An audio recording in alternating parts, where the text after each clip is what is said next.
tun chuma chuan magical item kan soi fia la thunga last video khan physical attack kan lo soi fia to a tun chuma chuan magical kan soi fia vela thung don ani ti chuan I magical hian I tho dan sang ania magic damage kan ti reng renga chu kan ria thiam dan tur chuan hetia kan khoya a purple rong font then khat color a chuan a pawl rong te pawni mai thei chumi alang reng chu magical damage kan ti thin asena lan zone physical damage ania avara lan zone true damage ani thungani kan ria thiam dan tur chuan a pawl lang chi reng magical reng chu magical defense in a block theya asena lang reng chu physical defense in a block le theya ma se true damage ro chu block tu omlo annun na directly na kalani hp ani top mai ni chu kan ria fe dan tur chuan in khalai big te khalo theng hil lo taila ti chuan in tuna item kan soi fia tan don ani ama sabera tang hian ti hian angil thain ka soi thanga then a role la mi ka soi lenga tiang chona fia zo ko me enchanted talisman kan tiang enchanted talisman chu a item a shim ha ani la quick mana regen na ti top mai ni rang taka kan mana ron tipung le tu khani mai ani homzia chuan mana chu kan trafficking karinga kan nun na hnuaya a pol ronga kal reng hi mana ania ti chuan a sen ronga ti ama kal zz te hi stack up passive kan tiang chi khani ta ni guinevere te ang chi hi hei guinevere te po a stack a khu a full to chuan ti khana va attack a voi khat ten attack chara pung le zela avakala he tiang chi nei reng hi stack up passive kan tiang chi hi jirot te guinevere te enge niang hero chen khadang pung chi yang shim nei hi anom veni tiang hi chung chu passive bar kan tita maya tiang chung ka phwa meyang ka soi fia thian dan ni chu kan man thawing karinge chun a pol ronga lang hi mana bar ania a eng ronga lang hi energy ni thunga mana ni lovania mana bute kan lo pe mai mai nge a eng mang chi ho hi omji om lovania le kan soi fia chanang enchanted talisman da chuan I 50 magic power pe a ti chuan an nun na hi plus 200 hp pe a tuna hang guinevere nun na hi lo en lokanga shing lai te hi khuti zat khu nei ta ma se hei ka prior lokanga ka pechi a khu aron compress aron sin shet ta ni khu khon enge omji kan nun na khu ati pung shet ani a hp ti tam shet ni plus 250 in ti chuan cd reduction hi 20% a pe a I a skill samhan non zung theina hi plus 20 a pe ni ti chuan a mana hi it regenerates 12% of max mana every 10 seconds in total tia second som dan zela I mana belkhom I mana full belkhom mun som pani 12% anga kha second som tina aron tipung le zel don tani he hi mana tipung tu achana thaber pol ani enchanted talisman thi ti chuanin feather of heaven omle feather of heaven ani chuanin I basic attack a magic damage mang reng ang chi for example a esmeralda lo la taila esmeralda chu avoid khat sa hianin voi ni zero ron sata passive wangin avoid khat sa in magic damage adila avoid ni na shui ron kal hian physical damage pe thunga sen rong ina eng ve thunga khang kham ve tatin magic a po physical damage nei nom tani entinan harley te herit te ang te nom tani harley hi a skill zong hi magical vek mani se a basic attack chu kan the dangin enge ni physical attack a khoi dei thung ta ni khamia khan kan thia kan thiar than thiam venga ni mai ro apo khan chulai chu I an basic attack hetia an khoi pa nga ya apola lan chuan a khoi ran na kan lak tur chu feather of heaven sin ta ni khu attack speed khu ti khu ni ta ma se feather of heavens nen chuan khoi rang ta ta ni chu enge tangkai na guini vertan heng kan ti mai thea ma se kan thret angin khu anun na hnoya a passive bar khu a passive bar te khu I khoi voi khadi te ka pin ron puna wangin I khoi ran chona pung rang don ti na ni ta ni a passive mang non jing don ti na ni ta ni chumia wang chuanin I magic a physical an basic attack hi magic ani chuan feather of heaven hi attack speed a la ka tha ani esmeralda te pon an ngei lutuk thawani ti chuanin divine glaive hi chu magic power 65 pek pi lama hian nichina kan soyang enge ni physical attack kan soyang khan malefic roar ang deuh khanin I an magic kha enemy and magic resistant lo nenga magic armor ang chi mo an ma ni dang tu kha lo nei don ani chung ang shield reng chu awa chut tlang theina turatan plus 40% a petani ti chuan HP is higher than 70%. The unique bonus effect is increased by 30% titani inun na kha 70% chung lama la om chuan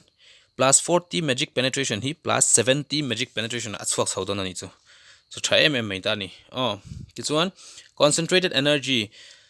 70 plus magic power le HP anun na 700 a pek pela ma hian plus 25% magic lifesteal using atita son unique passive son recharge kill enemy hero to recover 10%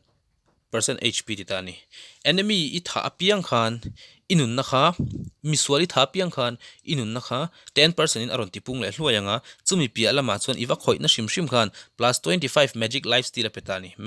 magic manga I khoi reng I skills ani emo I basic ani emo mang khan I khoi reng khan I lifesteal ani don tani physical lifesteal ni to lovin magical lifesteal ani to thungani tum tuma chuan concentrated energy hi chu burst hero hian an ngai em burst hero ang chi I puak de pop ang chi gusion te po anti taila antir na me if second skill manga I altia second skill mang le first skill ni zuya I pot khoma athi zo lo chuan athi zo lo ani mai hanti zui na vak tur om lo I basic in han sa don la anavak si lova an thi zo lo chuan kha ang chi kha burst kan ti chunita rip hero ani chuanin vatinon tlek ang chi te vakap non tlek ang chi hi rip hero kan ti chuni ta ni chuwang chon hi tin en lo rip hero anga chuanin burst thau mani se audit ang te hi rip anga man thei ani na chan chu ani del ani analti hi mongcha ina nunatical diam ta ni apuak popa ringal pop om lawa article del ani nun na hi ultimate hian audit tang hi mo hengang chi hi chuan an mamo lem lova mase puak de pop chi gusion ang chi te I guiniver ang chi te hian an mamo le zolani achan chu engwange kan ti chuan an ultimate ten mana khang lai apu pop khan an nun na kha tipung le pup thei turang chi ang khan mo an tha phei chuan khamiatan khan concentrated energy kan la thin glowing one thian 75 magic power apea petra mm plus 40 HP nun na pe boka tin movement speed hi pe mage chen kha chon ngai lutuk ani hei engwange kan ton extra movement speed hi awang hian ani tuna hian ka bil ta hen boot vek lamaila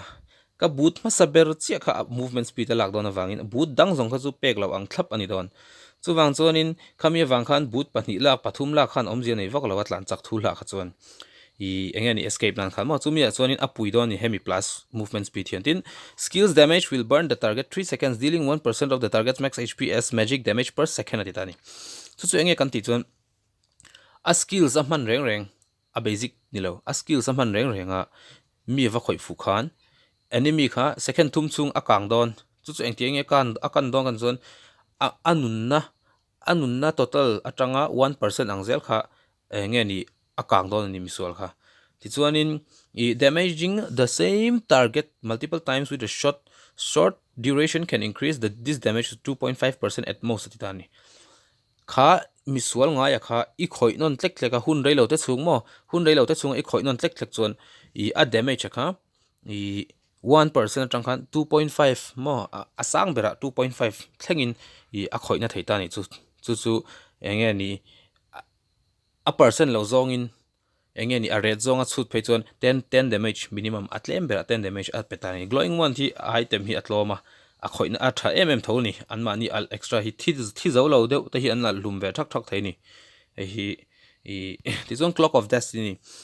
of destiny hian 60 magic power pe 615 HP pe 600 mana pe boka ti chuan 30 HP 5 magic attack every 30 seconds up to 10 times atita reincarnation if time reaches max then the hero will receive extra 5% magic attack plus 300 mana titani he thili to stack anita stack he hi guiniver hi tuna hen ti hen omlo mai thengor remove bot lock nga normal bot clear kan dange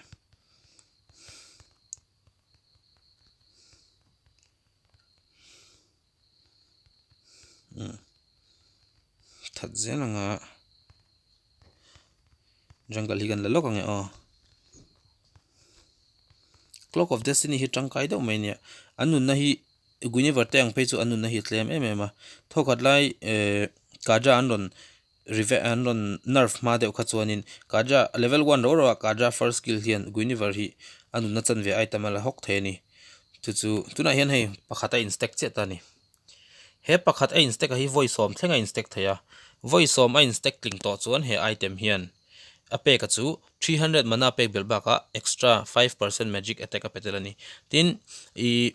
engani stack khat hian in 30 HP le magic attack panga zel a pezela chu second som thum dana zel ron petani stack a hian khutuna khon kan mong kon stack ni anei to a second som thum nuwa stack thum anei lenga tikhan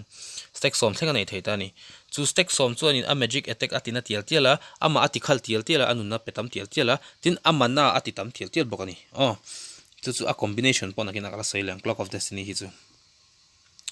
tichuan fleeting time kan 17 a ming ang hini mai fleeting time tlan chiat na hun amani emo man zung fleet ma 70% magic power 15% CDR pe a tichuan a passive chuan time stream sandita chu after an elimination or an assist the CD of the hero's ultimate is immediately reduced to 30% atitani he item hian 30% a pe a cooldown a skills man non theina kha 15% a pe a chu a 15% pek bi alama chuan ESC sawanga mi an thi emo I nangmana mi ikil chuan ikil zo vele khan I ultimate kha 30% in aron reduce duai don ni vele khata chu I burst hero tan chuna tangkai emema mi I thata mase skills a cooldown zung silo burst ni awangin repeat ni lo wangin chumi awang chon skills kha a cooldown vat thainan I engeni mi itha zo vele skills kha I ultimate kha a cooldown zung theinan atangkai ta MMA ni hei maro chu kan shet tur chu Karina angte Selina hian a ultimate hi a ima inti chan na hi 3 seconds sawani pangaya tichuan Karina pon ni tho Karina chu mi ISC sin 35 value ania tichuanin 15% value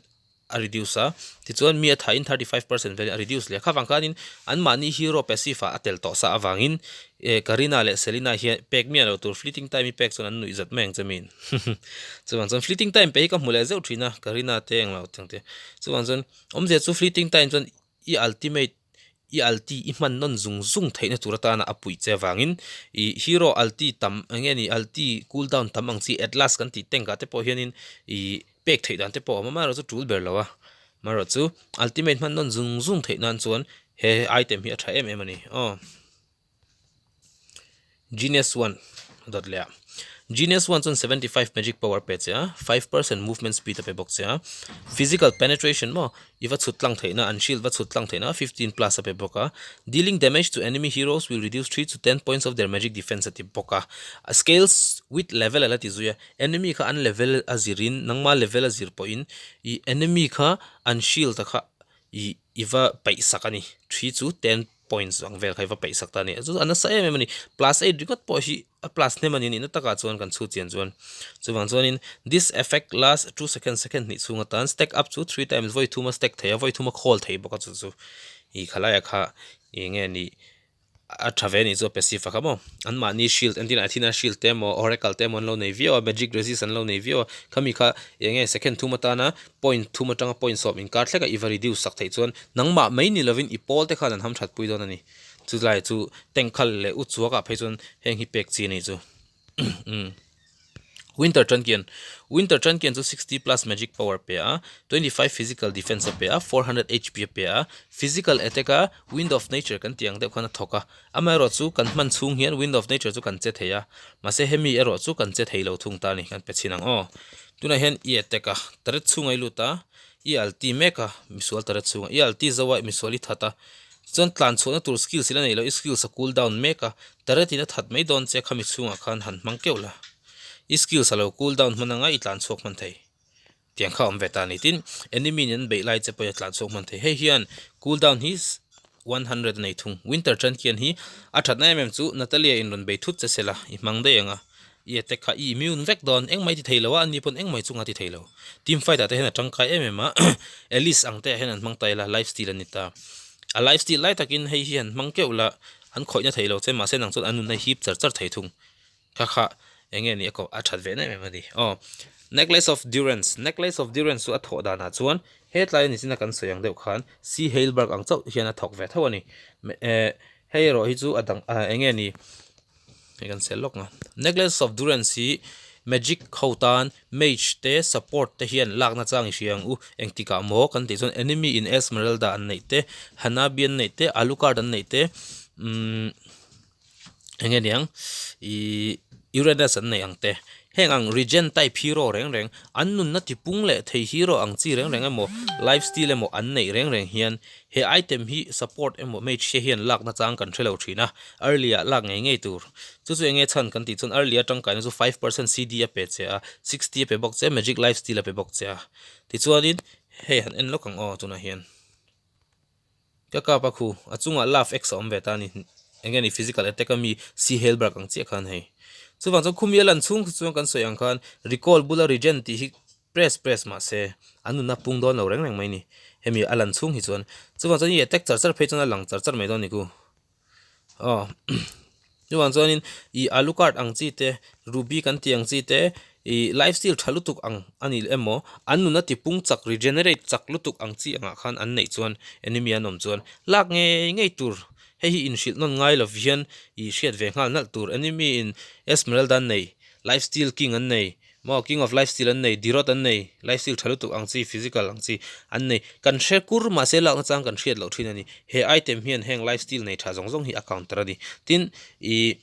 engeni later lifesteal nei tha moskov kan ti ang chi temo MMA hengte hi engeni an counter ni he thil hian chuwang chuan hei hi lakna chang kan lo hreto don ni item hi to lova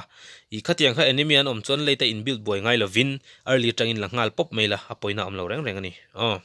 holy crystal hi to damage langania 100 magic power hi ape a tun ma to 90 ape thina anon buff to a plus 100 magic power pe a kichuan I an a magic attack hi 21% to 35% scale with level 11 zirin atipung bokani 100% 100 plus 21% ani chuan 121 magic damage in don tina ni chu level asan to phe chuan 35 135 thlengin ape thei chani Ice Queen 1 thi concentrated energy ang dewa spell vamp chu kan soi fiat to a magical lifesteal ni emo skill lifesteal ang kha ni ta ni chu I magical lifesteal hi 10% a pe a 75 magic power pe a mana hi 150 pe boka movement speed hi plus 7 a pe boka mage tan chu na tha ani ti chuanin I chu chu mi lifesteal chu I engeni headlaya concentrated energy chu apuak pop chin wa mang chi kan ti to kha san chu annun na kha mian tha piang khan 10% in anun na recover pop kan ti to kha ice queen 1 ero chu audit te anga ultimate mang chi ang kha tin aurora te ang chi te an skills ina enemy timuang an chelai timuang thei tur ang chi skills nei reng hian hei hi an ngei ani refiler support ang ten a first clean atimuang ta chumi chu ava boost don ani tuna hianin enemy hi a slow down thea skills that deals damage to an enemy will slow them by 15% lai ani this effect lasts for 3 seconds stack up to 2 time voi ni ein stack up thea chu second thum chung kha enemy tlan tur kha atimuang ta ni tlan che tur te atimuang ta ni chu engin ngei kan ti chon audit hi alti tala audit alti hian enemy tlan chuak tur hi a hip khoma atla ati tlan muang ani mase ice queen 1 I mantel chon ati muang le zol don ani chumi piala ma chon lifesteal nei tel ta ni tikhan apung phei riei re me don ni heta concentrated energy chu apuak popa pung hluaya ice queen 1 ero chu apung riei re ta ni mo puak pup om lo wangin chu wan chon aurora ang chi te hei mi stan nei tin an ice ina mi ti slow down thei chi reng ang te tin engen yang changi kan ti te changi anga te po hian han mang taila I engeni a first skill hian mi slow down na ultimate I man huna po khan hemi item nei chuan enemy tlan che tur kha slow down pa don ani chu wan jon skills I man reng enemy timuang tu tur ani wa in he item hi atang khai emema god anga te hen pek ngei chi ni zok ani I alti la ya an tlan son zung lo nan an ma ni ti tlan muang turin calamity reaper kan soi jing ta khop moya ka channel bi ka phe chuan he item hi chu hlu ni calamity reaper hi chon 70 plus magic power pe 100 mana pe boka 30 mana a regen mo atipung le bokai mana kha tin CDR skills I man non zung kha 10% a pe che ama kan lo soi fia to angin he calamity reaper hian true damage anei tani chu 120% magic attack mo that equals to 120% 120% magic attack I magic attack atanga chiara I magic attack 300 ita se 320 ang vel 120 ni chon 320 ang vel anga kha engeni true damage ava mangtel don ani chu engti khuna mo kan ti chon after using a skill I skill I man zo I basic attack iwa khoina kha true damage nei don ani chu engin nge mamok enge mangchi kan gushon angte tro tin karina angte karina te po I ultimate in root phasezu ka second skill in sunzam first skill in sunzam le thi zo lo dewa basic in han khoi ke la thu damage pe donani thattu tur khan gushon te poni thau degar pangai voma I altia pangai vom le first in marka I tlan lu puya thi zo lo dewa basic attack in vai khathan thai ze ula thu damage kharon chok donani chu chu I enge ni khati ang chi ang khana tangkai le zorani calamity reaper hi blood wing si chu magic damage zongzong nei na vai item zongzong magic damage nei na berania amaro chu 150 magic power pack a hen 500 hp pe boka tin add 1.5 hp for 1 point of magic power added atitani chumiom je chu I magic power pakhat zel mil khan 1.5 hp apek bel zel cheni ama hen item hen mo an inun na kha apek bel zel cheni chu amaro chu atipung ka tilovania inun na bar kha ti sei ka tinani chu ti chuan khalai kha soi fe ngai omlo magic damage kha pe full apen nata I one shot build anga late to nga chu tangkai ni lightning trankin hi look hop maya anron nerve zingmal ma khop mai he item hi 75 magic power ania 300 mana ania 10% CDR nei boka every 6 second danzela your next skills echoes mo a khok skills man tur kha khoka dealing 200 to 1000 magic damage atitani scale with heroes max mana to up to 3 enemies atitani enemy pathum an lo oma pali chu apali na kha chu a khoi tel don lova a pathum na chin thleng kha chuan 220 to 1000 magic damage ka I mana tam dan le tlem dan a zirin I second ruk dan zela I magic deal kha aron khok le don tani chu chu athat na chu combine dan om tani chu nakina ka soi fiang magic potion so increases power automatic used after purchasing it hey chu kan soyang khan again the physical portion ang deuh khan again the second za som ni chung athaya cooldown hi 5% in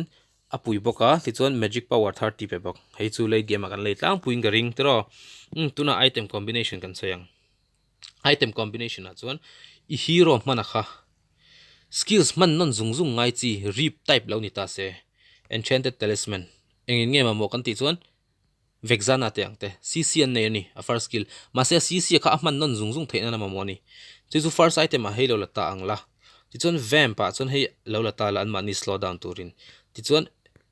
hei hi again ni damage haila thungang omje chu mana regen plus CDR nei to a CDR ta vamp inei lenga vamp CDR ka ti chu kan the thiam nga tro a skill samhan non zung na inei to a vamp anu na ti pung le tu turi mo le ice queen one adot le nge mo damage mo anat zong khai mo chu man holy crystal han pe keula chumi hnu chuan I du build thei toi thu ni to penetration poi build bel theya tin a skills man non zung na fleeting time te poi build bel theya kha chu I thu ni to I chuan khang mi item core pathuma kha poi mo kan thei ngil lo ngai CDR mo damage mo a vamp mo bok nge in chung pathum chu mo chung pathum item inei tling to chun adot lekha chu penetration poi build thei I tin damage poi build bel thei mar chu kan shet tur chu damage ringot penetration tel lo hi chu late an lo thin chu wang chuan penetration tel te podi thei I du le defense poi build dei thei immortality te poi la dei thei poi mo bera chuan atir item pathum core item pathum kha apoi mo ta ni ti chuan gushoni lo la a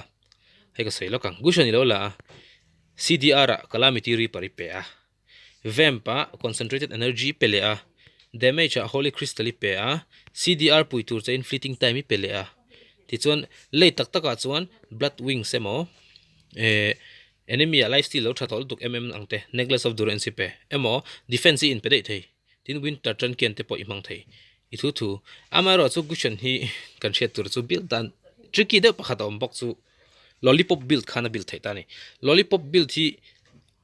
main game a chon man achi lo na san chu item man hi ato awangin I build hard on earlier tanga I dominate te ni lo chuan I tan build hard on awangin gushon late game rin ringot dona atang kai lem lo ma se one on one khel te tan big kan soi velok te ang ke lovin one on one in khel chuan fighter late point na angam ngai lo build chu lightning tran kian hian a iconi kan che tongin a khok le tani 75 magic apek kha aron khok le dawangin chu khok le ta chu alo hmang tangkai chu clock of destiny ni tani clock of destiny hian voice som a stack up nu hian magic hi 5% zela pe a chu magic 5% zela pe ka chu I voice som ani chon 50% ani don ani ti chuan heta 5 magic plus 30 every second som thum dan zela stack zela kha lightning tran kian stack khat stack ni stack thum pathum po pero ana mm mai ni maro chu pali em chu trul to lo ka du dana chong ke jam pakhat hi tok lutuk ti chuan vamp laila emo one on one pon is a concentrated chui mo tho tho tro chan chu lifesteal enga moi nei ve ngai burst type hi roi man chuan ti chuan in I damage a holy crystal pela ma holy crystal impact to chuan hi laila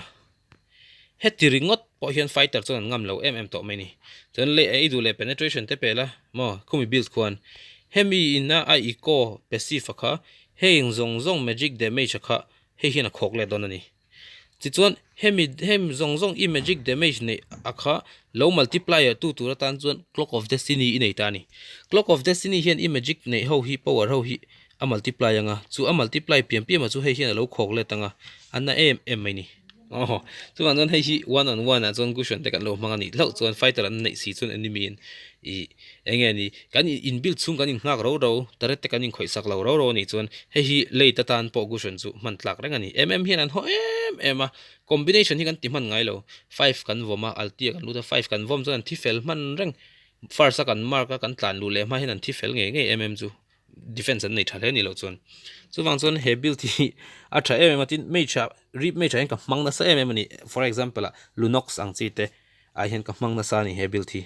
a build man hi tawa item hi tawa amai ro chu build a man hla ni tankin min farm pui ta ro mo aka chu kan thuni to amai ro chu cushion te ang chi early tanga be ngor ngai ang chi tan chuan ka recommend lem lo ani he build hi chu wang chuan kan soi tongin ka clip na ka soi lok ngai minute som ni paruk lai lo ni to poimo bera chuan cdr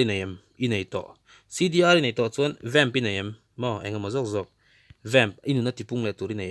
inei to chuan engei lama mo kan damage ma mo pakhat na cdr pe masalo vamp pek masak kan jing om lo engwange kan don damage om si lo lifesteal nei satlia hian